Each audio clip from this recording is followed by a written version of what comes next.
உன்னுடைய கண்ணீரை கத்தர் ரொம்ப கேட்பார். எனக்கு அதுல நம்பிக்கை இருக்குது. அதுவும் இளம் வயசுல நீ வடிக்கிற கண்ணீர் கண்டிப்பா வீணா போகவே போகாதுப்பா, போகவே போகாதுப்பா. இப்ப இந்த ஜெபத்துல இருக்கிற யாரு எந்த தெருவில் நீ அழுறியோ அதே தெருவில் 20 வருஷம் தாண்டி நீ போய் நிக்கும் போது கண்டிப்பா உன் தலையெழுத்து மாற்ற கத்தருடைய வருகை தாமதிச்சுன்னா அந்த தெருவில் நீ தலையெழுத்து மாற்றப்பட்டு தான் போவ.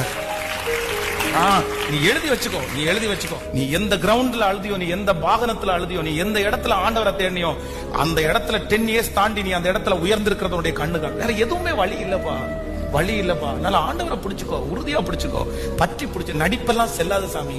எத்தனை நாள் செல்லும்னு நினைக்கிறீங்க? உயர்த்த போகிறவர் கர்த்தர், உன்னை கண்காணிக்கிறவர் கர்த்தர், உன்னை பார்க்கிறவர் கர்த்தர். நீ நல்லா வாழ்ந்து எனக்கு ஒன்னும் தரப்போறது இல்லை. ஆனா ஆண்டவர் உன்னில ரொம்ப மகிமைப்படுவார்.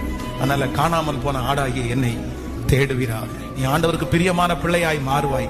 உன் வழிய கர்த்தர். வழி மாறிடுவேனோ பாஸ்டர் பயமா இருக்குதா? இல்ல, உன்னை நேர்த்தியாய் நடத்துகிற கர்த்தர் உன்னை அழுதுல தப்பு வைப்பார்.